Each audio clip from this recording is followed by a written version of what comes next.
Les lampes fluorescentes industrielles bourdonnaient leur symphonie monotone habituelle tandis que Jesse Harris roulait les plans sur son bureau. Le bureau du chantier de construction était vide. À l'exception de lui, et cela depuis 3 heures, il s'était porté volontaire pour le quart d'inspection de nuit parce que le salaire était doublé et que l'anniversaire d'Emma approchait. Elle avait demandé des fournitures d'art, le genre coûteux que les vrais artistes utilisent, avait-elle dit avec ses yeux bruns sérieux qui lui rappelaient tant les siens. Il jeta un coup d'œil à son téléphone. 1h47 du matin, l'inspection s'était déroulée plus vite que prévu. Pas de problème structurel, pas de violation de code. Il pouvait rentrer chez lui 5 heures plus tôt, peut-être attraper quelques heures de sommeil avant qu'Emma ne se réveille.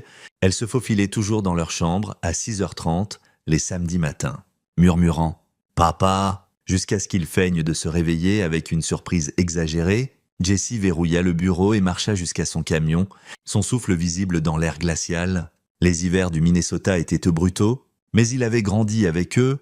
Le charbon était honnête. Il ne prétendait pas être autre chose que ce qu'il était. Le trajet jusqu'à la maison prit 21 minutes à travers des rues vides. Sa maison en banlieue était sombre, sauf pour la lumière du Porsche que Becky laissait toujours allumée.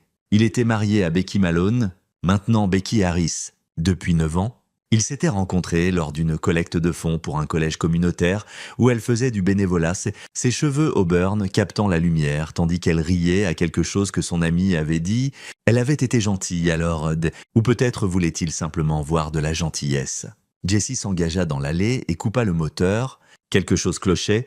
La fenêtre de la chambre d'Emma était sombre, mais ce n'était pas inhabituel. Ce qui le tracassait, c'était cette subtile anomalie dans l'air, cette sensation que quelque chose est déplacé avant même de pouvoir le nommer.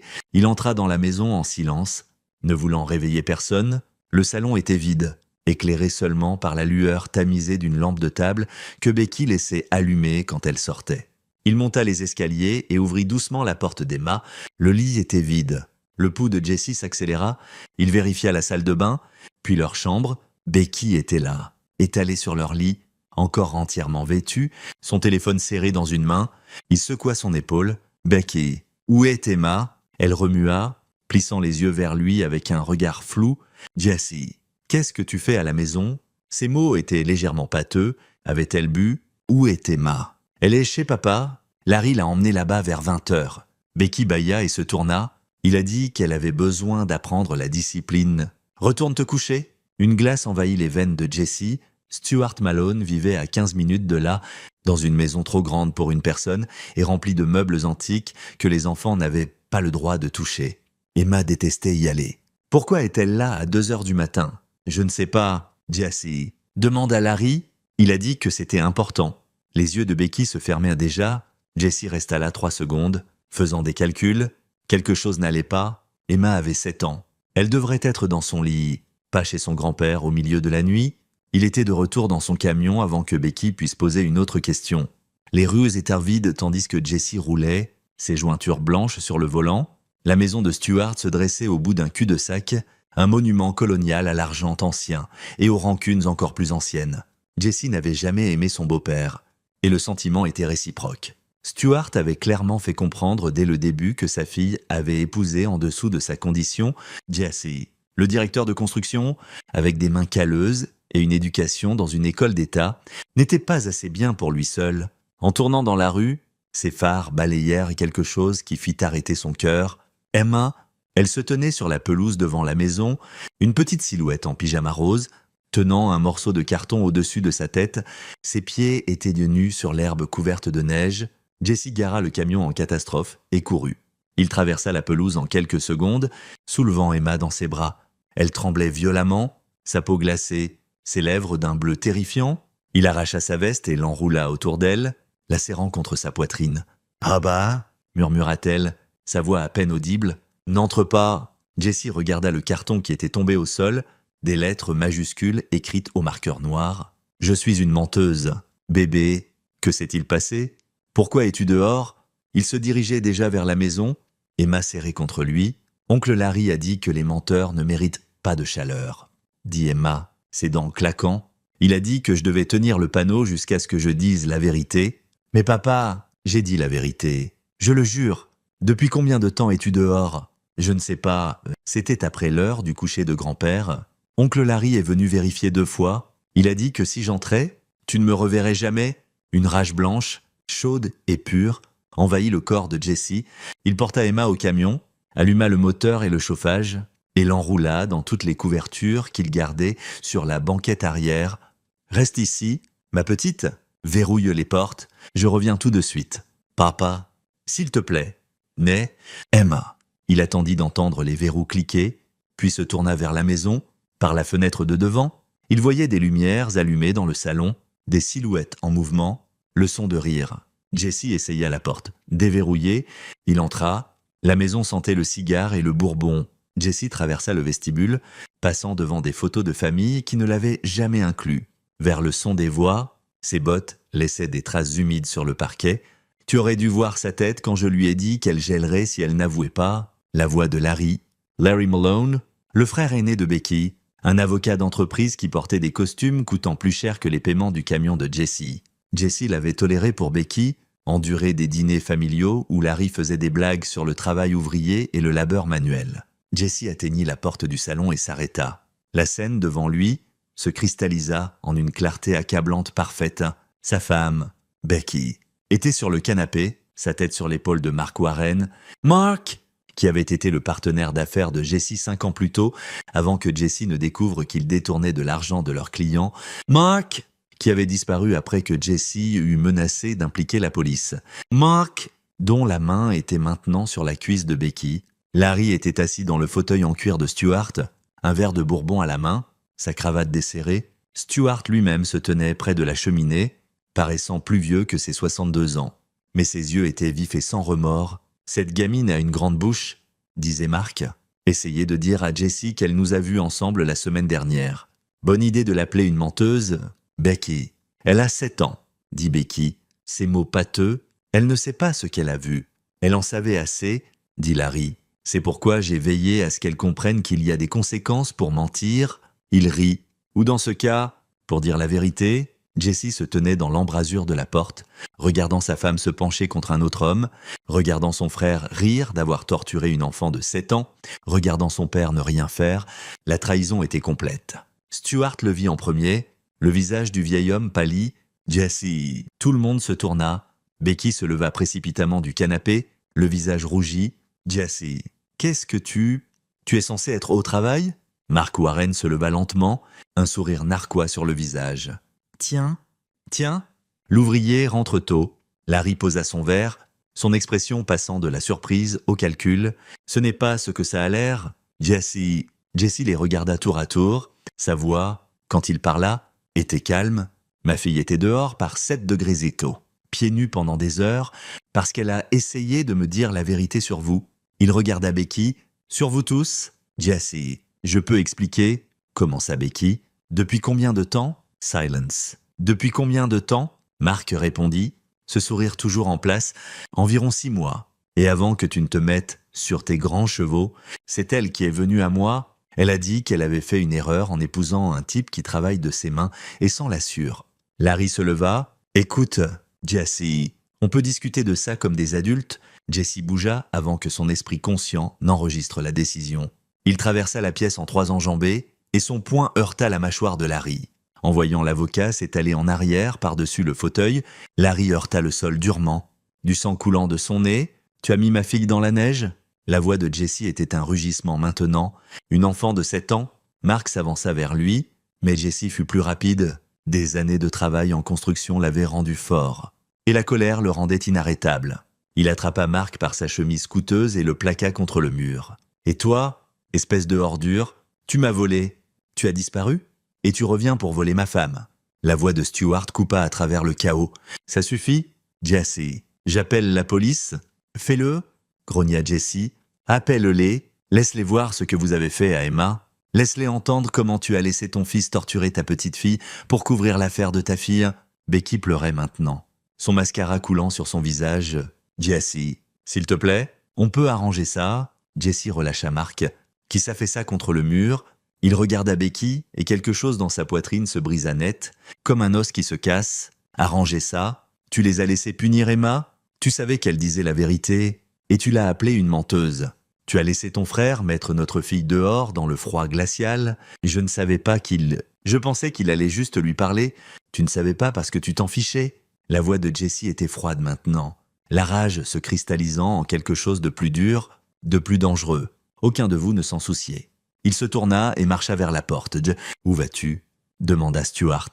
Jessie ne se retourna pas. « Prendre soin de ma fille, la seule personne dans cette famille qui vaille quelque chose. » Il sortit de la maison, les laissant dans leur salon coûteux avec leurs mensonges coûteux. Emma était encore dans le camion, enveloppée dans des couvertures, ses yeux grands ouverts de peur. Jessie monta et la serra contre lui, sentant son petit corps trembler contre le sien. « Est-ce que ça va, papa? Ça va, ma petite ?» Il démarra le camion. « Mais on ne rentre pas à la maison ce soir. On va à l'hôpital pour s'assurer que tu vas bien. Puis on va quelque part en sécurité. Et maman ?» Jessie sentit la question d'Emma comme un couteau entre ses côtes. Il embrassa le sommet de sa tête. « Laisse-moi m'inquiéter de ça. D'accord. Pour l'instant, tu dois te réchauffer. » Tandis qu'il s'éloignait de la maison des Malone, l'esprit de Jessie travaillait déjà, cataloguant les preuves, planifiant les étapes suivantes. Ils avaient blessé sa fille. Ils l'avaient trahie de la pire façon possible. Et ils pensaient s'en tirer parce qu'ils avaient de l'argent, des avocats et le nom de famille Malone. Ils se trompaient. Jesse Harris travaillait peut-être de ses mains, avait des callosités et de la sueur sous les ongles, mais il avait bâti une entreprise de construction à partir de rien. Il savait comment planifier, comment exécuter, et comment s'assurer qu'une fondation était solide avant de construire quelque chose qui durerait.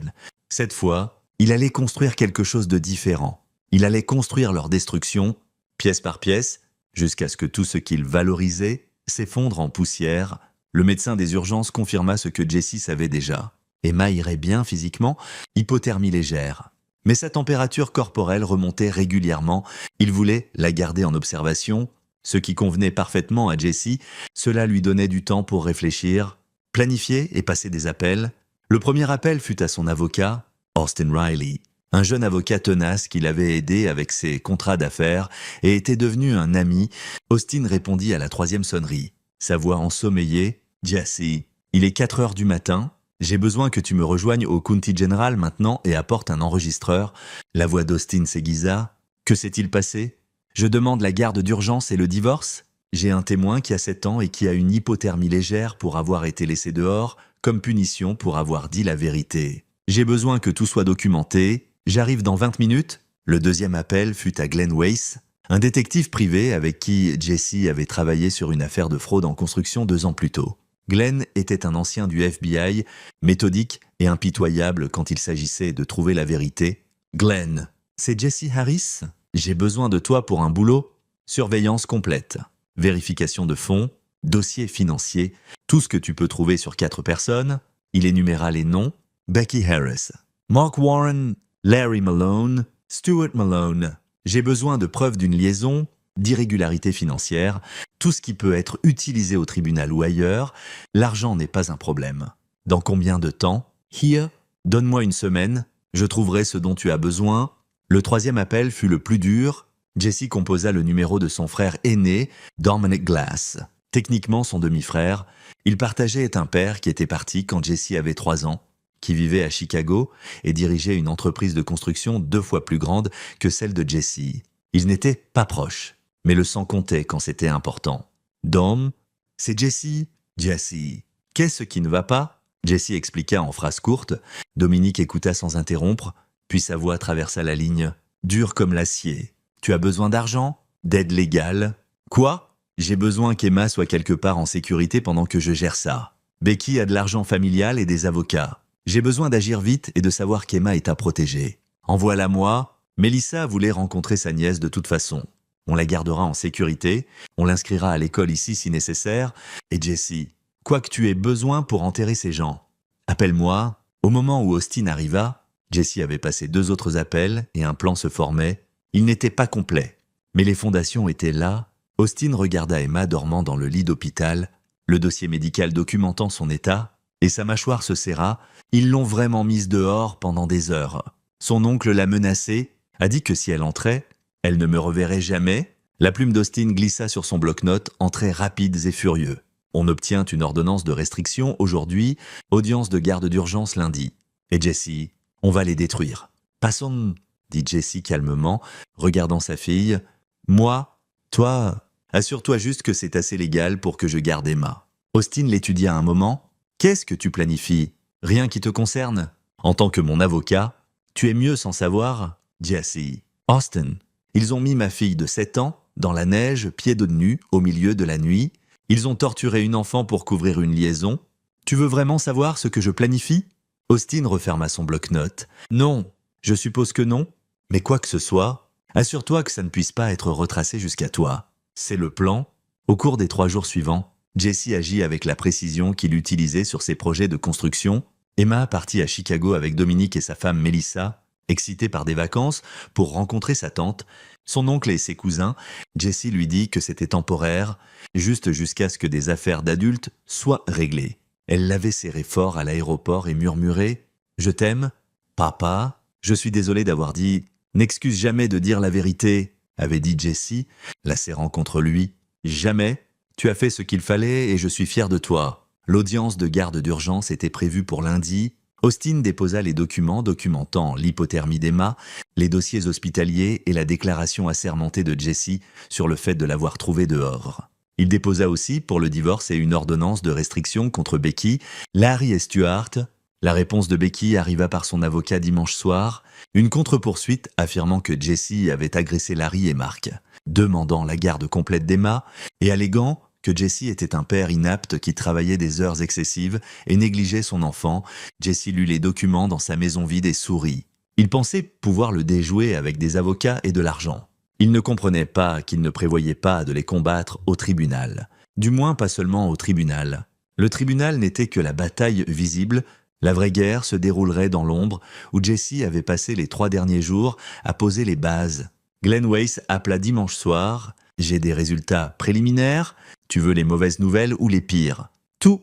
Mark Warren vit dans un appartement au centre de Minneapolis depuis 3 mois. Le bail est sous une LLC, mais je l'ai retracé jusqu'à Stuart Malone. Il le finance. Warren n'a pas de revenus visibles. Pas de boulot, mais il conduit une nouvelle BMW et dépense de l'argent comme s'il en avait plein. Je parie que Stuart le subventionne. Continue. Larry Malone a un problème de jeu. Pas de connaissances publiques, mais il est endetté pour environ 40 000 $ sur des sites de paris offshore. Il fait des paiements, mais il est tendu. Son cabinet d'avocats ne le sait pas encore, mais ils le sauront bientôt. J'ai une source dans leur département comptable. Et Becky, ta femme a transféré de l'argent au compte LLC de Mark. De petites sommes, à intervalles réguliers, commencées il y a environ 6 mois. Comme Warren l'a dit, elle utilise des fonds du compte joint. Jessie absorba cela. Sa femme avait volé de leurs finances partagées pour soutenir son amant. Et Stuart, c'est là que ça devient intéressant. Stuart Malone a des problèmes d'argent, des gros. Il a pris une 2e hypothèque sur sa maison il y a 8 mois. Ses investissements ont pris un coup et il a vendu des actifs. Cette mansion coloniale où il vit, elle est hypothéquée jusqu'au plafond. L'argent de la famille Malone. La plupart est parti. Jessie s'adossa à sa chaise. L'image devenait plus claire. Il finance Mark pour garder Becky heureuse. Mais pourquoi Stuart subventionnerait-il la liaison de sa fille? Je travaille là-dessus. Donne-moi quelques jours de plus. Mais Jessie, quoi que tu planifies, ces gens sont désespérés. Les gens désespérés font des choses stupides. Je compte là-dessus. Après avoir raccroché avec Glenn, Jessie s'assit dans le salon qui s'assombrissait de la maison qu'il avait achetée pour sa famille, pensant que Becky l'avait épousée 9 ans plus tôt quand l'argent des Malone était encore solide.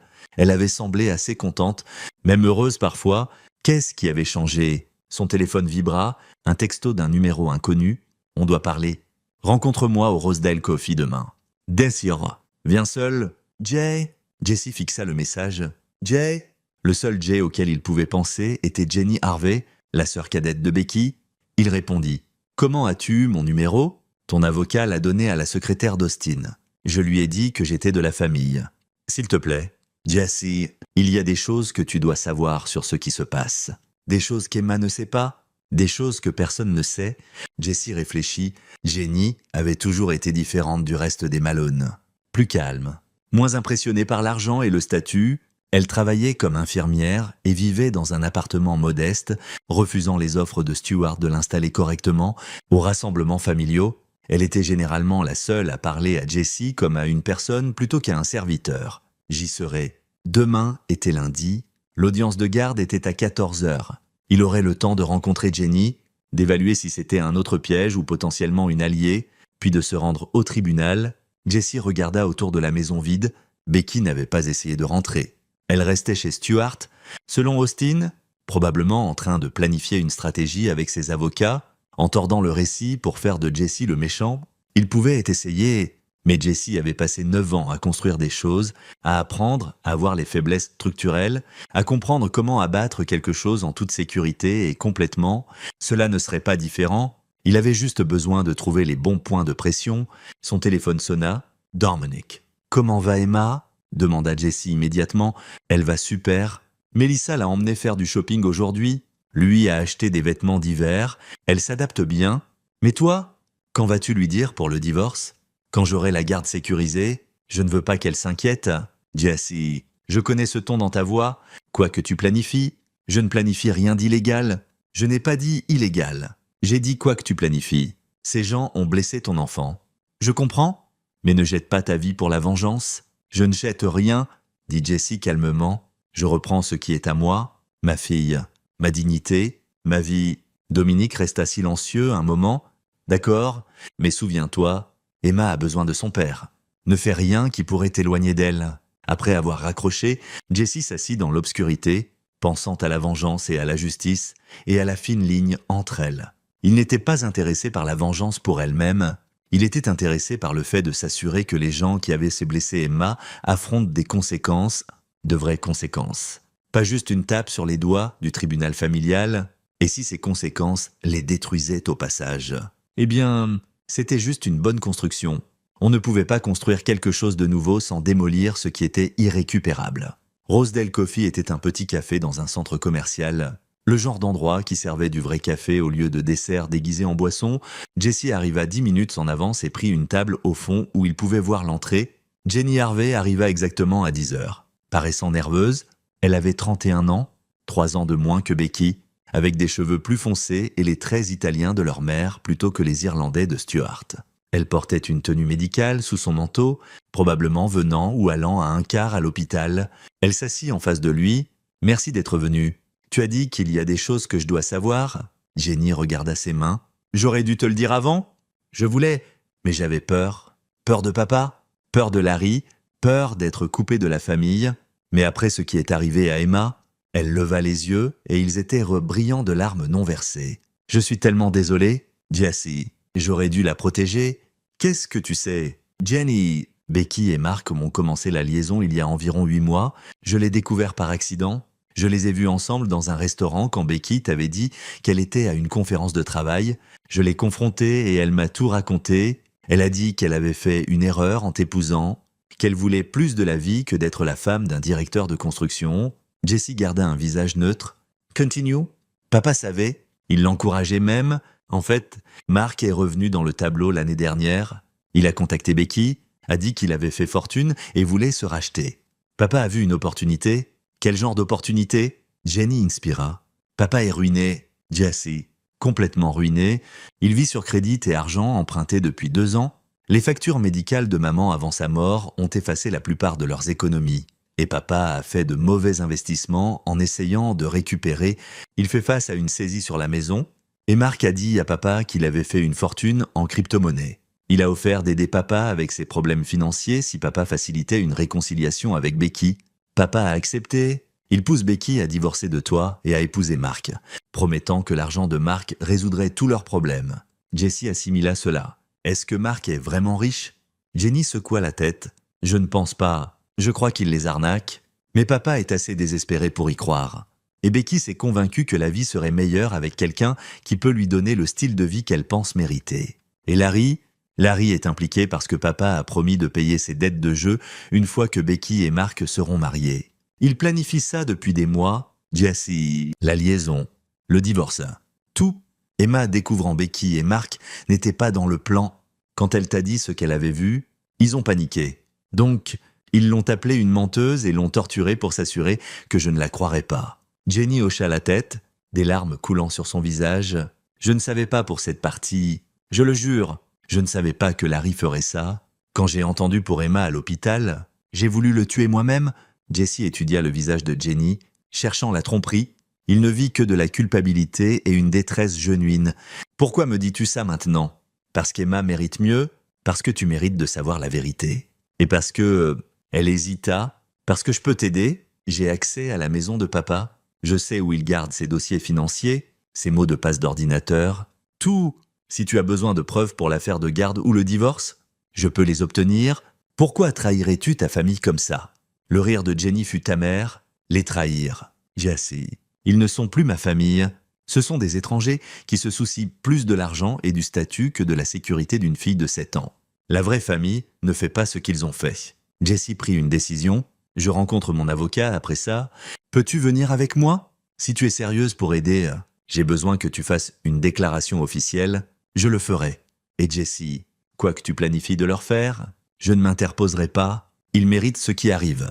Alors qu'ils quittaient le café ensemble, Jesse sentit le plan se cristalliser davantage.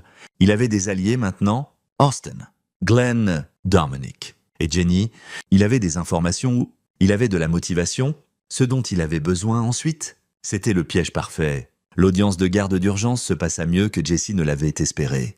Austin présenta les preuves médicales, des photos d'Emma debout dehors dans la neige, et la documentation hospitalière de son hypothermie. Jenny témoigna de ce qu'elle avait vu, confirmant que Larry avait admis avoir mis Emma dehors comme punition et que Stuart avait été présent et l'avait permis. L'avocat de Becky essaya de peindre Jesse comme violent en évoquant son agression sur Larry, mais Austin contre-attaqua avec la légitime défense. Quel père ne réagirait pas violemment en voyant sa fille homme maltraitée? La juge, une femme stricte nommée Margaret Ortiz, examina les preuves avec un froncement de sourcils croissant. Elle accorda à Jesse la garde temporaire complète en attendant une enquête complète des services à l'enfance. Becky se vit accorder des visites supervisées seulement, avec supervision fournie par un moniteur désigné par le tribunal, pas des membres de la famille, en dehors de la salle d'audience. Becky essaya d'approcher Jesse, mais son avocat la retint. Jesse vit la colère dans ses yeux, l'incrédulité qu'elle perdait. Elle s'était attendue à ce que l'argent et les connexions de sa famille l'emportent. Elle apprenait que quand la sécurité d'un enfant était impliquée, l'argent ne gagnait pas toujours. Ce soir-là, Jesse s'assit dans son bureau à domicile, regardant les informations compilées par Glenn, dossier financier, chronologie de la liaison, preuve de la faillite de Stuart, documentation des dettes de jeu de Larry. C'était complet, accablant, et exactement ce dont il avait besoin, mais ce n'était pas assez. Jesse ne voulait pas juste gagner l'affaire de garde, il voulait s'assurer que ces gens ne pourraient jamais blesser Emma à nouveau, jamais utiliser leur argent ou leur influence pour se frayer un chemin de retour dans leur vie.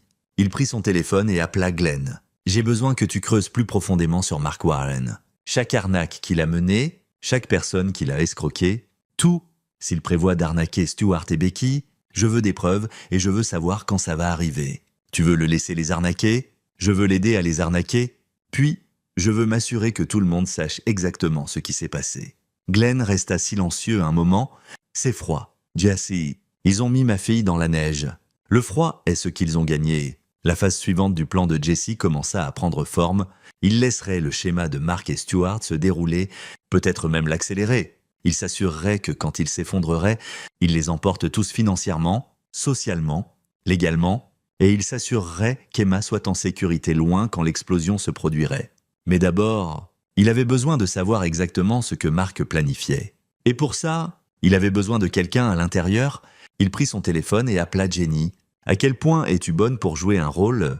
Qu'est-ce que tu as besoin? J'ai besoin que tu convainques ton père que tu es de son côté, que tu as témoigné contre lui au tribunal parce que tu avais peur, mais que tu réalises maintenant qu'il essayait juste d'aider Becky. Peux-tu faire ça? Tu veux que je les espionne?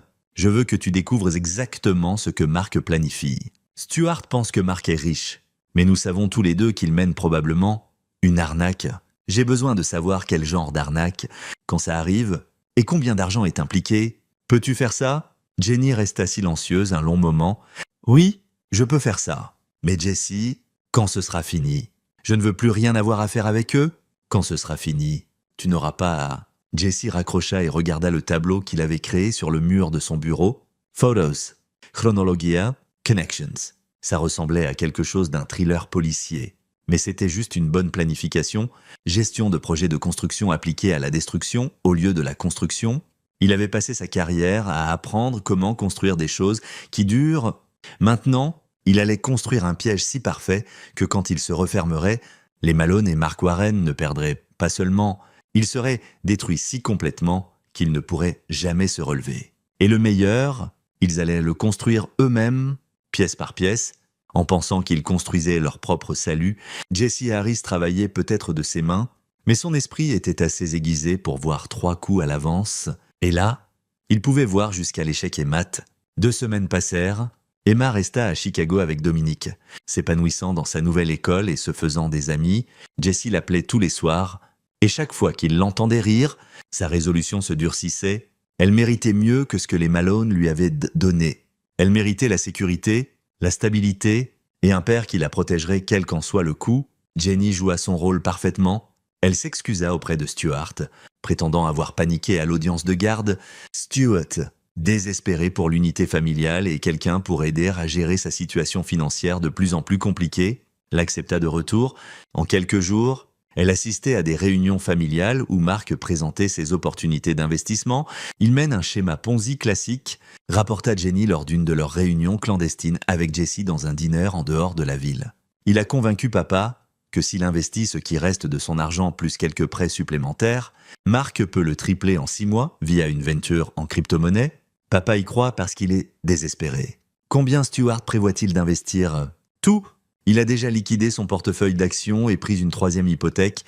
Mark parle d'avoir besoin d'un demi-million au total pour maximiser les retours. Papa se démène pour le rassembler. Jesse sentit quelque chose de sombre et satisfaisant s'installer dans sa poitrine. Et Becky? Becky encaisse son fonds en fiducie. Elle l'aura tout d'ici la fin du mois. Elle est convaincue qu'une fois divorcée de toi et mariée à Mark, ils seront riches à nouveau. Elle parle de reprendre Emma, de déménager dans une grande maison, de lui donner la vie qu'elle mérite. Les mains de Jesse se serrèrent sur sa tasse de café. Elle pense qu'elle va récupérer Emma. Elle le pense vraiment? Son avocat lui a dit que l'enquête des services à l'enfance ne trouvera rien. Larry prétend que tu l'as attaqué en premier et qu'il se défendait juste. Becky pense que les visites supervisées sont temporaires. Que dit Mark de tout ça? Jenny se pencha en avant. C'est la partie intéressante d'aller. J'ai piraté l'email de Mark. Ne me demande pas comment. J'ai daté un type en Haïti à l'université. Mark communique avec quelqu'un nommé Raymond Moss. Il prévoit de prendre l'argent et de disparaître dès que tout le monde a investi. Il y a des billets d'avion achetés pour les îles Caïmans, informations de compte bancaire, tout. Mark prévoit de s'évanouir le même jour que le divorce de Becky de toi est finalisé. Jesse s'adossa, l'esprit en ébullition. C'était mieux qu'il n'avait espéré. Mark prévoyait de les arnaquer tous, ce qui signifiait que Jesse n'avait pas à les détruire. Il avait juste à s'assurer que l'arnaque se passe publiquement et que tout le monde voit exactement à quel point les Malone avaient été stupides. Mais il avait besoin de timing. Il avait besoin que la garde d'Emma soit finalisée d'abord. Il avait besoin que son divorce soit finalisé. Et il avait besoin que l'arnaque de Mark se passe d'une façon qui maximise les dommages et assure des poursuites pénales. Quand Mark prévoit-il de disparaître? Dans 3 semaines, juste après que le fonds en fiducie de Becky soit débloqué. 3 semaines. Jesse pouvait travailler avec ça. Peux-tu obtenir des copies de toutes les communications de Mark? Les emails, les infos bancaires, les billets, déjà fait. Jenny glissa une clé USB sur la table. Tout est là-dessus, y compris la preuve que papa savait que Mark était ton ancien partenaire. Savait pour le détournement et l'a ramené spécifiquement pour briser ton mariage. Jesse prit la clé, sentant son poids comme une arme. Tu es sûr de vouloir faire ça? Une fois que j'utilise ces informations, il n'y a pas de retour en arrière. Ta famille saura que tu les as trahis. Ils ont cessé d'être ma famille quand ils ont blessé Emma. Je suis prête. Ce soir-là, Jesse rencontra Glenn et Austin dans le bureau de Glenn, une pièce spartiate au-dessus d'un agent de caution dans le centre de Minneapolis. Ils étalèrent les preuves sur le bureau, dossier financier, transcription d'email, relevé bancaire, tout. Austin siffla bas, c'est assez pour mettre Mark en prison pour une décennie. Fraude électronique, conspiration. Le FBI adorerait ça. Pas encore, dit Jesse. D'abord, je veux que ça arrive. Je veux qu'ils donnent à Mark chaque centime qu'ils ont, puis je veux m'assurer qu'ils ne puissent ne pas prétendre à l'ignorance ou récupérer quoi que ce soit. Glenn hocha la tête lentement. Tu veux qu'ils soient ruinés et exposés? Je veux qu'ils soient détruits financièrement, socialement, légalement. Je veux que tout le monde sache ce qu'ils sont. Des idiots crédules qui ont abusé d'une enfant pour protéger une liaison, puis se sont fait arnaquer pour la peine. Je veux que chaque country club, chaque cercle social, chaque connexion professionnelle sache que les Malone sont finis. Et Mark va en prison. Mais seulement après avoir pris tous deux, Austin se tortilla mal à l'aise. Jesse, ça frôle une ligne légale fine. Je ne fais rien d'illégal. Je ne fais que ne pas arrêter un crime en cours. Y a-t-il une loi qui dit que je dois avertir les gens qu'ils vont se faire arnaquer? Techniquement, non. Moralement, c'est une autre question. Ces gens ont torturé ma fille. Je n'ai pas de scrupules moraux à les regarder se détruire. Glenn s'adossa à sa chaise. Tu sais que ce que tu fais va blesser beaucoup de gens. Stuart n'est pas le seul investi dans ça. Larry met de l'argent aussi. Non. Et le fonds en fiducie de Becky qui était probablement destiné à Emma éventuellement, Jesse y avait pensé. Le fonds en fiducie le dérangeait, mais pas assez pour changer son plan. Becky a fait son choix quand elle les a laissés abuser d'Emma. Quant à l'argent qui aurait pu aller à Emma un jour, je m'assurerai qu'elle soit prise en charge.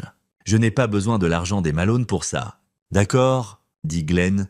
Alors voilà ce que je propose. On laisse l'arnaque de Mark se dérouler exactement comme prévu. Mais on s'assure que quand ça s'effondre, les preuves sont partout.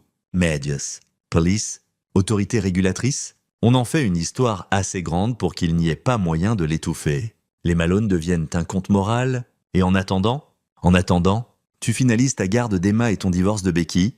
Verrouille tout légalement avant que l'explosion n'arrive. Comme ça, quand Becky perd tout, elle ne peut pas venir après toi pour du soutien ou prétendre qu'elle a besoin d'Emma pour la stabilité émotionnelle. Jesse regarda le calendrier, 3 semaines jusqu'à la disparition prévue de Mark. L'audience de garde finale était dans 2 semaines. Le divorce pouvait être finalisé sur un calendrier accéléré si Becky acceptait les termes, ce qu'elle pourrait faire si elle pensait devenir riche bientôt. Ça pouvait marcher. Ça marcherait? Faisons-le, dit Jesse, mais je veux une chose de plus. Je veux rencontrer Raymond Moss. Glenn et Austin échangèrent des regards. Pourquoi? Demanda Austin. Parce que je veux m'assurer qu'il sait exactement ce que ces gens ont fait. Je veux qu'il sache qu'il n'arnaque pas juste une famille riche. Il aide à faire tomber des gens qui ont torturé une enfant. Je veux qu'il soit motivé pour faire son boulot chedi. Glenn hocha la tête lentement. Je peux arranger ça. Mais Jesse, rencontrer Moss te rend partie de ça. Tu es sûr de vouloir cette exposition?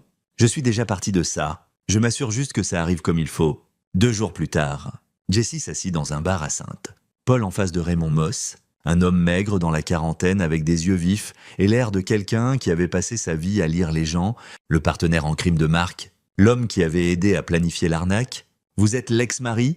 Dit Moss sans préambule. Pourquoi je vous parle? Parce que je sais ce que vous planifiez. Et je veux aider. L'expression de Moss ne changea pas. Pourquoi aideriez-vous quelqu'un à arnaquer la famille de votre ex-femme? Parce qu'ils ont mis ma fille de 7 ans dehors dans le froid glacial comme punition pour avoir dit la vérité. Parce qu'ils prévoient d'utiliser leur argent pour me l'enlever. Et parce que je veux qu'ils n'aient plus rien pour se battre quand ce sera fini. Moss réfléchit. Mark a dit que l'ex-mari était un ouvrier en construction, un type simple, pas une menace. Mark sous-estime beaucoup de gens, c'est pourquoi il est allé en prison la première fois que je l'ai attrapé à voler nos clients. C'est pourquoi il pense que cette arnaque marchera. Vous avez envoyé Mark en prison? J'ai menacé. Il a disparu avant que je puisse y dire. Maintenant, il est de retour en train de mener une arnaque sur mon ex-femme et sa famille. Et je vais m'assurer que ça réussisse au-delà de ses rêves les plus fous. Moss sourit lentement. Vous êtes un salaud vindicatif. Je suis un père protégeant sa fille. Si ça fait de moi un salaud, je suis d'accord.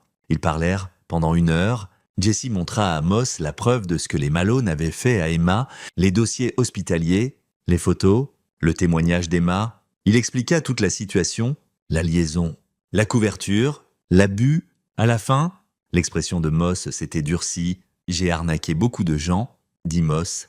Des idiots riches qui pensent être plus intelligents que tout le monde, mais je tire la ligne à blesser des enfants. Ce qu'ils ont fait à votre fille. Il secoua la tête. Ouais, je m'assurerai que ça fasse mal. Je ne veux pas que vous changiez le plan. Exécutez-le parfaitement. Prenez chaque centime qu'ils ont. Rendez-le public. Assurez-vous qu'ils ne puissent pas se cacher ou prétendre être des victimes. Faites-en des exemples. Qu'est-ce que vous y gagnez? La paix d'esprit et la garde de ma fille, sans qu'ils aient les ressources pour me combattre. Moss tendit la main. Marchez. Mais si ça tourne mal, et qu'on se fait attraper, je ne vous ai jamais rencontré? D'accord.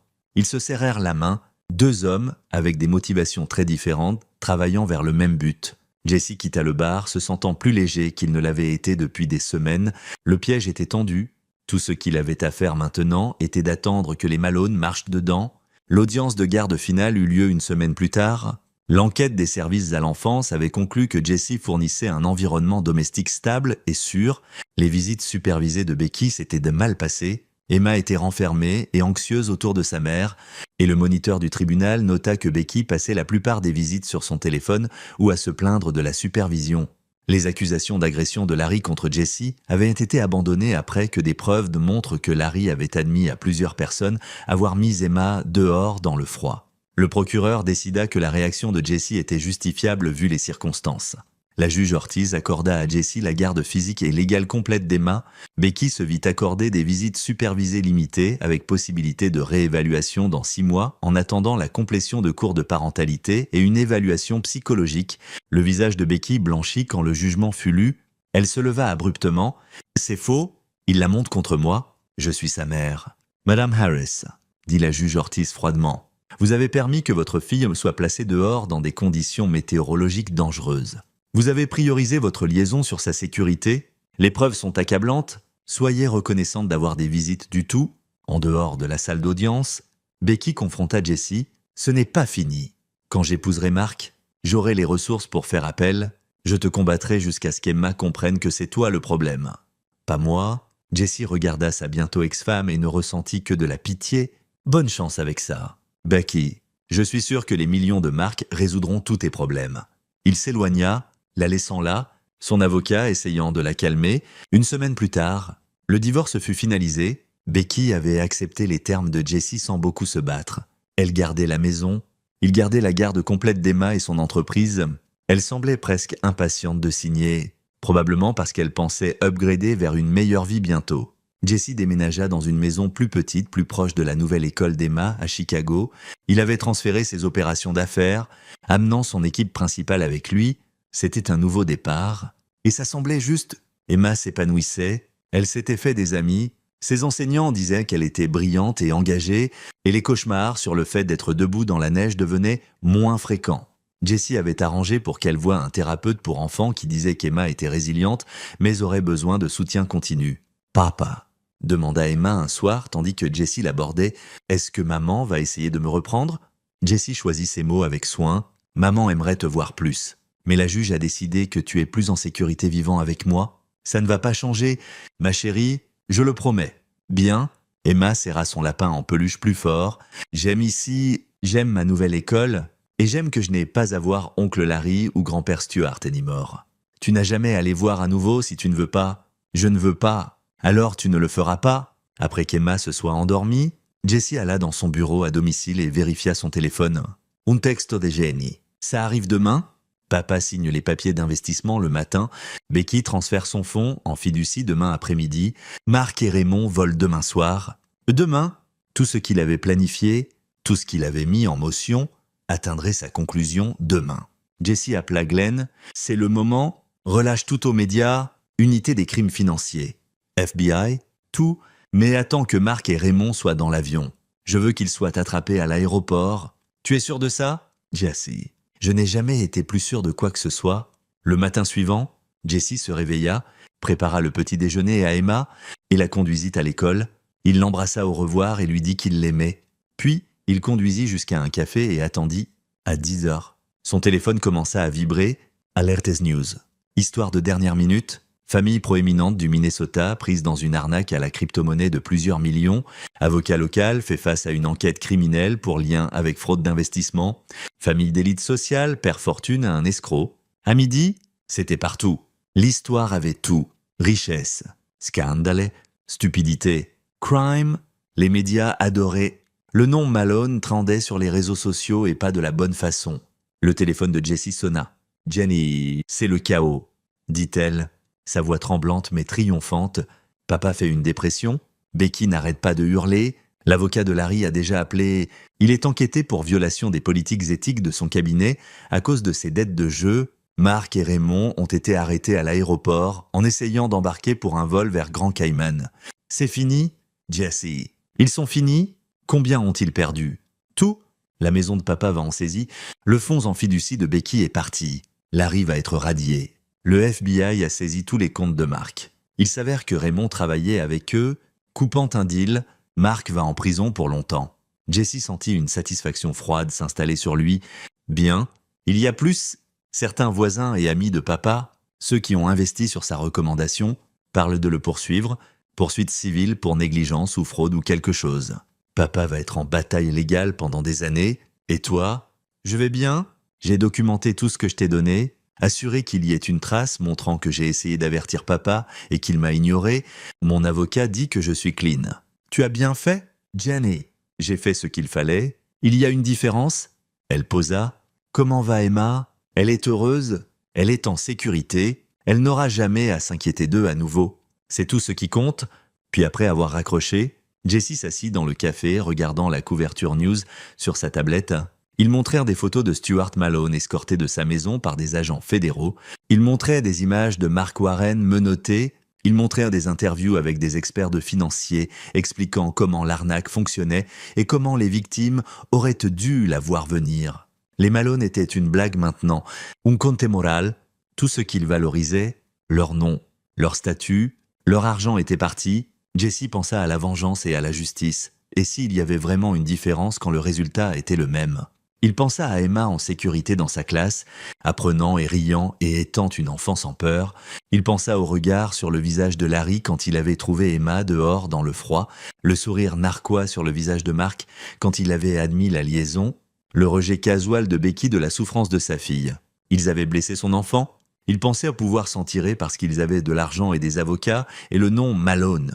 Ils se trompaient. Jesse avait construit le piège parfait et ils y étaient entrés volontairement, avidement, stupidement. Et maintenant, il n'avait plus rien que des problèmes légaux et des réputations ruinées. Son téléphone sonna à nouveau. « Dominic, j'ai vu les news. C'était toi, n'est-ce pas? Je ne sais pas de quoi tu parles. Jesse, ils disent que le FBI a eu un type anonyme avec des preuves détaillées. Dossiers financiers, emails, tout. C'était toi? Impossible à prouver. » Dominique rit. « Tu es un salaud effrayant quand quelqu'un blesse ton enfant? Je suis un père. Je fais ce qui doit être fait. » « Ouais, tu le fais. » La voix de Dominique s'adoucit. « Emma demande quand tu rentres. Elle t'a fait un dessin à l'école aujourd'hui. J'y serai dans 1 heure. Dis-lui qu'on prendra une glace pour célébrer. » « Célébrer quoi? Un nouveau début. » Jesse paya son café et sortit dans l'après-midi froid du Minnesota. Le soleil brillait et l'air était propre et vif. Il monta dans son camion et commença le trajet de retour à Chicago, de retour à Emma, de retour à sa nouvelle vie. Derrière lui, l'empire de la famille Malone s'effondrait en poussière. Leur argent était parti, leur réputation détruite. Leurs problèmes légaux ne faisaient que commencer. Mark Warren faisait face à une peine de prison fédérale. Larry Malone était radié. Stuart Malone perdait sa maison et faisait face à des poursuites civiles d'investisseurs en colère. Becky Harris était sans le sou et seule. Ses rêves d'un style de vie riche brisés. Et Emma était en sécurité. Jesse Harris, l'ouvrier en construction avec des mains calleuses et une éducation d'école d'État, avait affronté une famille riche avec des avocats et des connexions et les avait détruits si complètement qu'il ne se relèverait jamais. Il l'avait fait méthodiquement, soigneusement, parfaitement, comme construire une structure destinée à durer. Celle-ci durerait pour toujours. Les Malone seraient un conte moral pendant des années, une histoire sur l'avidité et la stupidité et les conséquences de blesser l'enfant de la mauvaise personne. Jesse sourit en conduisant, pensant au dessin d'Emma qui l'attendait à la maison, à la glace qu'ils partageraient, à la vie qu'ils construiraient ensemble. Il avait construit beaucoup de choses dans sa carrière, des maisons, des bureaux, des écoles, mais ça, la sécurité d'Emma, son bonheur, son avenir libre, des gens qu'il avait blessés, c'était la meilleure chose qu'il ait jamais construite. Et elle tiendrait pour toujours. C'est ici que notre histoire se termine. Partagez vos pensées dans la section des commentaires. Merci pour votre temps. Si vous avez aimé cette histoire, veuillez vous abonner à cette chaîne. Cliquez sur la vidéo que vous voyez à l'écran et je vous verrai. Like, I can't even nail the jump dodge. That's just a normal jump, but it's easier with the jump. Oh, it's a normal jump? Yeah. Oh,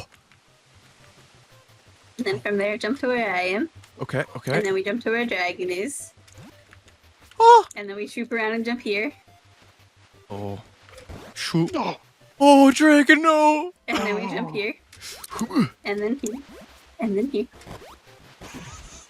And then we don't get hit by this rock. What rock? So that rock moves? That rock moves. Okay. Oh, It's back. Get this buddy out of here. Did you die? Yeah, I got knocked. Oh, dude. I'm so scared right now. So, like, the whole map's like this? Mm-hmm. Oh, And here, and here, and here. no. I tried to dodge it. It's no use. Okay, we can back out. I don't want you to lose I got all one, your two. lives. Which way do you go from here? Smidge. Oh, this is cool. This is cool. Hooja. Oh, you have to. That's a Hooja. jump. No. That's a normal jump. Mm-hmm. Oh, God. Hooja. Oh my Okay, God. okay. And then you swoop. You swoop. Hooja. Hooja. All right, so wait. Stay there. Walk forward slightly till he starts to activate and dodge backwards. No dodge. Hooja. No. Oh. Yeah, too far. Yeah, too far. Oh, there's spikes back there. Oh my There's spikes everywhere. Dodge backwards. Dodge just right into spikes. Dude, this is nuts. The whole thing is like this. Yeah, it gets harder. That's insane. Hooja. Smidge, how bad is the ninja village? No. Terrible. Oh. Okay. So wait. How do I get over to where you guys are? So you want to walk towards him so he activates, dodge, and then immediately run this way. You're going to jump onto the white things between us and you. Okay. Activate. Ugh. Now run. Holy Spirit. Ooh, ooh. Flower blows. Tell me the flower blew up. The flower blows up. All the flowers blow up. What? Well, no, that's incorrect. The moving flowers do. The non-moving flowers do. Dude, I'm gonna lose all my lives. We can back out. Hold on. One more time. And this is why those of us that do trip mode have the infinite coins. Yes, I could see that being an issue. Hooja! So run. Oh, No! no. No! Once you're on the white things, you can take your time. He can. Okay, I'm gonna lose all my lives here. I used a coin. Are we backing out? Are we still going? We'll back it out. Okay. Do we just wait here? We go home. Hit the home button. Dude, Long time no see. that's nuts. And people speedrun that? Uh-huh. Dude. It just gives you 99 lives? Or is it forever? So hop back in and something. Dude, that's cool though. Normal style. Zone 1? Forever. Okay. Perfect. Oh hey Deb, you didn't see hell. You missed hell. No, I was watching. Oh, You it's gaze into the so bad. void. It's so bad. People speedrun that. That's nuts. Remind me to show you during the WA section the part that Wah. pisses me off the most. Dirt. I'm gonna be avoiding like the flowers now. Oh.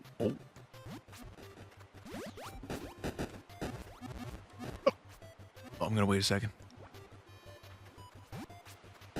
My big chungus body saved me from falling right there. Technique. I want one. Oh, Bye, dragon. Bye.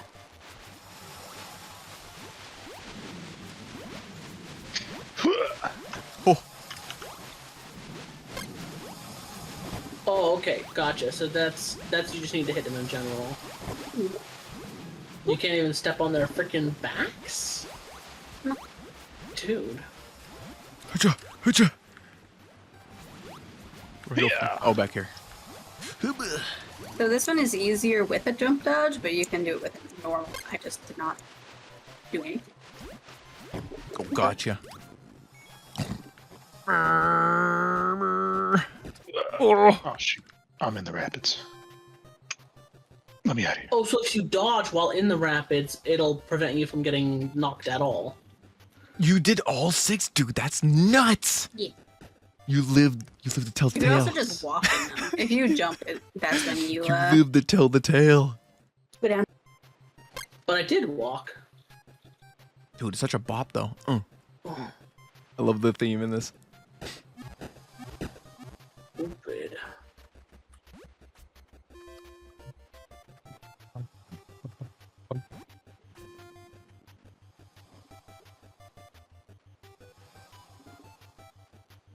Parkour. No, get back up. Parkour.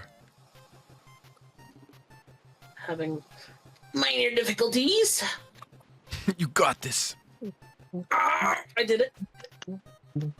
Let's go.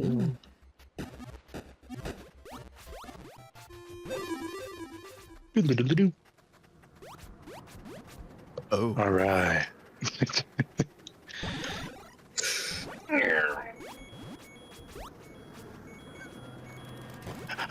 No, Sass. Bye, guys.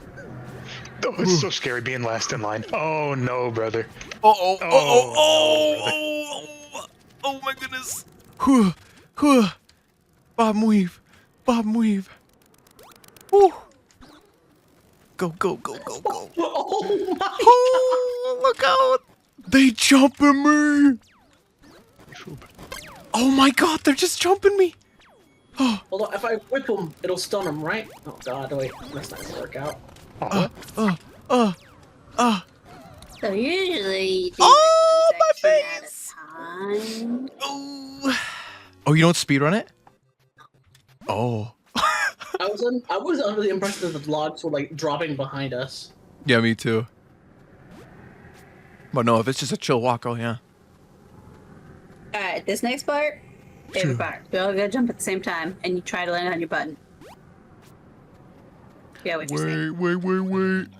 Where's my button? My button is. Well, which way are we orientating? Oh. This way. Okay.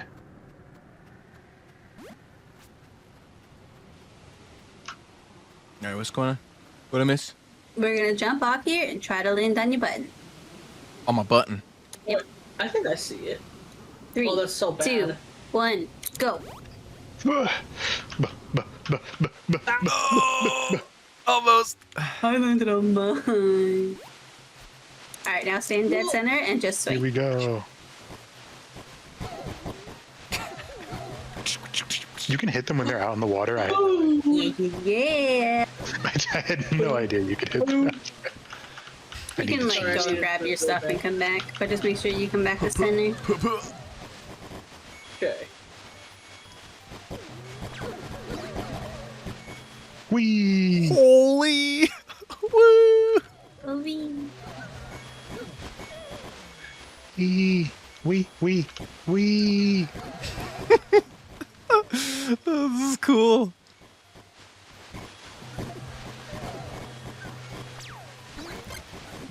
Ooh. Now I need that chip. Oh.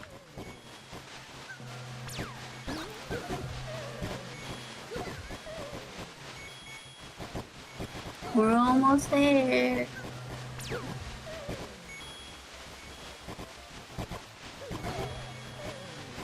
Mm, Oh, that. Oh. Whoa. Let's go. Oh. I fell in the tide. Oh. There we go.